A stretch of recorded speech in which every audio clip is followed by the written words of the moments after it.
Welcome to doctor NYR YouTube channel.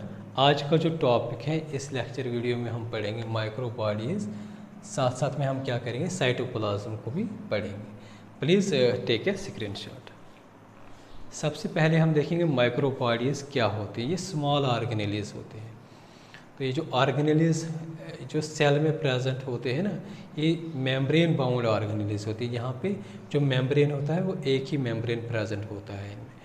तो ये क्या इनका काम क्या होता है, जो ऑक्सीडेटिव रिएक्शंस होते हैं एक सेल में, तो वो ऑक्सीडेटिव रिएक्शंस जो होते हैं जो हम नेक्स्ट चैप्टर पढ़ेंगे तो उसको हम डिस्क्राइब करेंगे वहाँ पे असल अच्छे से। तो ये ऑक्सीडेटिव रिएक्शंस जो है इन्हीं माइक्रोबॉडीज़ में हो जाती हैं। तो ये जो माइक्रोबॉडीज जो होते हैं ना मोस्टली प्लांट्स में प्रेजेंट होते हैं, ठीक है ना। तो इसके कुछ टाइप्स हैं। फॉर एग्जांपल पेरोक्सिसोम हो गया। पेरोक्सिसोम प्लांट में होता है ना, इसका बिल्कुल मॉर्फोलॉजिकली सिमिलर होता है लाइसोसोम के जैसे। लाइसोसोम कहाँ पे प्रेजेंट होता है? Animal cell. जिस तरीके से एनिमल सेल में ये प्रेजेंट होता है, इसी तरीके से प्लांट सेल जो होता है उसमें पेरोक्सिसोमस होता है। तो यहाँ पे क्या फंक्शन होता है, इस पेरोक्सिसोम का काम क्या होता है? जो ऑक्सीडेशन होती है जो हमने यहाँ पे पढ़ा है ना, ये किसकी ऑक्सीडेशन करता है? अमाइनो एसिड की, और साथ साथ में जो होता है यूरिक एसिड की भी ऑक्सीडेशन कर देता है। और यही ऑर्गेनेली जो होते हैं ये कहाँ पे इन्वॉल्व होते हैं? फोटो रेस्पिरेशन भी नेक्स्ट चैप्टर में हमें पढ़ना है। और दूसरा इसका एक और इम्पॉर्टेंट फंक्शन होता है जो मैंने यहाँ पे नहीं बताया है। ये जो होता है ना, ये ऑक्सीडेशन से बचाता है इसको। जिस सेल में ये प्लांट सेल में ये प्रेजेंट होता है ये ऑक्सीडेशन से बचाता है। क्या होता है, जब भी कोई जो बायोलॉजिकल रिएक्शंस होते हैं या मेटाबॉलिज्म के दौरान जो होता है, उस दौरान जो होती हैं कुछ स्पीशीज कुछ केमिकल्स प्रोड्यूस होते हैं, ठीक है ना। एक सेल में कुछ केमिकल्स प्रोड्यूस होते हैं, बायोकेमिकल्स, या इनको बोलते हैं फ्री रेडिकल्स। क्या बोलते हैं इनको? फ्री रेडिकल्स, ठीक है ना।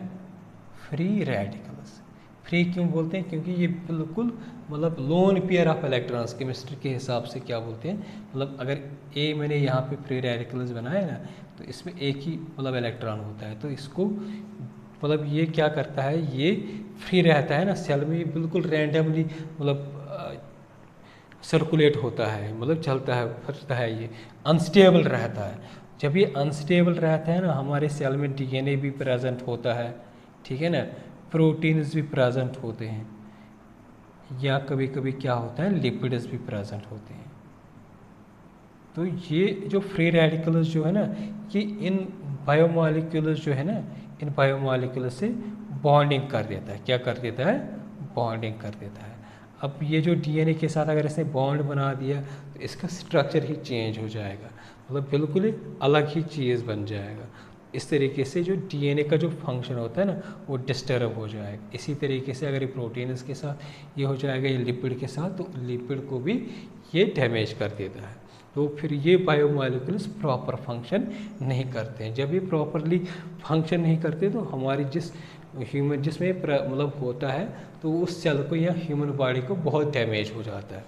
अब ये फ्री रेडिकल्स को क्या होता है, ये इनको न्यूट्रलाइज एंड ट्रैप करने के लिए हम क्या करते हैं, या तो बॉडी में मैकेनिज्म होता है, कुछ एंजाइम्स होते हैं वो इनको न्यूट्रलाइज कर देते हैं।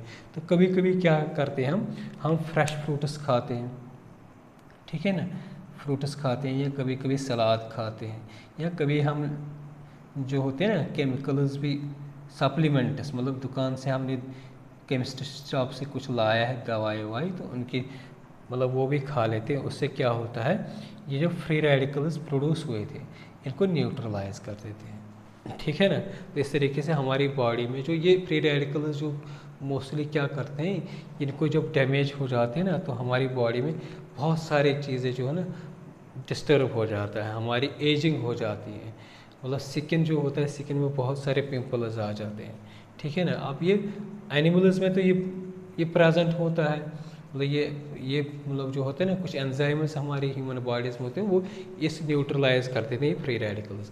लेकिन प्लांट्स में कौन काम कर देते हैं? ये पेरोक्सिसोम्स, ठीक है ना। इसी तरीके से दूसरा जो माइक्रोबॉडी है वो है ग्लाक्सिसोम्स। इसका फंक्शन क्या होता है, जो बीटा ऑक्सीडेशन होता है, बीटा ऑक्सी मतलब जो फैटी एसिड्स जो होते हैं ये ऑक्सीडाइज हो जाते हैं, लेकिन कहाँ पे, जो बीटा कार्बन जो होता है, बीटा कार्बन, कभी अल्फा कार्बन भी होता है, तो ये कहाँ पे होते हैं, बीटा कार्बन पे, तो इसीलिए इसको बोलते हैं बीटा ऑक्सीडेशन। ग्लाइकोसोम्स जो होते हैं इनका फंक्शन होता है beta oxidation of fatty acid. तो ये कहाँ पे प्रेजेंट होते हैं, प्लांट्स में भी प्रेजेंट होते हैं, साथ साथ ही फंजाई में भी प्रेजेंट होता है, ठीक है ना। इसके बाद आता है स्पिरोजोम्स। ये क्या करते हैं, एक तो लिपिड को सिंथेसाइज कर दें, कभी कभी ये स्टोर भी कर देते हैं।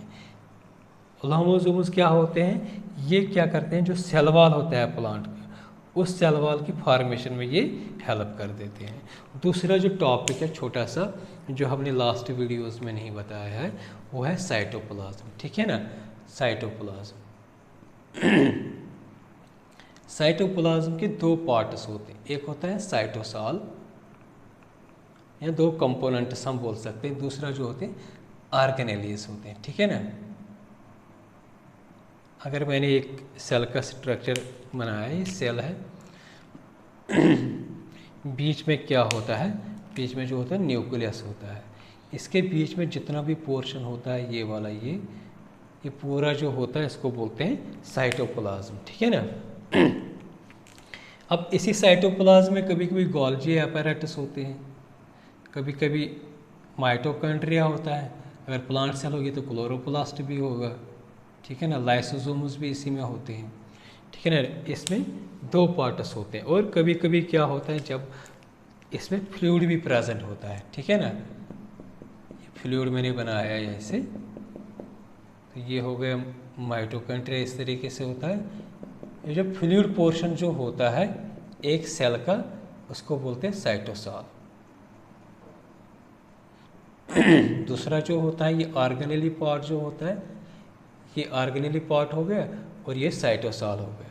मतलब एक साइटोप्लाज्म के दो पार्ट्स होते हैं, एक हो गया साइटोसॉल, दूसरा क्या होता है ऑर्गेनेलीज। तो ये दोनों जो है ना कंबाइन होके साइटोप्लाज्म बना देता है। तो जब भी हमें कोई फंक्शन बताना है, जैसे सेल टू सेल कोई मॉलिक्यूल आएगा, इस सेल से यहाँ पे कोई और सेल होगी, ठीक है ना। यहाँ पे सपोज दूसरी बहुत सारे सेल होते हैं, एक ह्यूमन बॉडी या कोई भी लिविंग ऑर्गेनिज्म, इसका अगर एनिमल सेल होगा तो थ्रू प्लाज्मा मेम्ब्रेन कोई मॉलिक्यूल अगर आएगा ना, तो हम साइटोप्लाज्म नहीं बोलना चाहे, हमें बोलना चाहे सीधा किसमें, साइटोसॉल। क्योंकि साइटोप्लाज्म में बोलेंगे तो उसमें ऑर्गेनेली भी आएगा, तो ऑर्गेनेली में फिर वो मॉलिक्यूल जो आएगा ना, वो बाद की बात है, वो कहाँ पे जाएगा, उसकी डेस्टिनेशन क्या आएगा, लेकिन सबसे पहले जो है ना इस फ्लूइड पोर्शन में आएगा, या न्यूक्लियस के थ्रू अगर आएगा ना बाहर, तो हम बोलेंगे साइटोसॉल ही। हमेशा हम यूज़ क्या करेंगे, साइटोसॉल, ठीक है ना। अगर आप लोगों को हमारा ये वीडियो अच्छा लगा होगा, प्लीज़ इस चैनल को सब्सक्राइब कर दीजिएगा, वीडियो को लाइक एंड शेयर कर दीजिएगा। Thank you very much.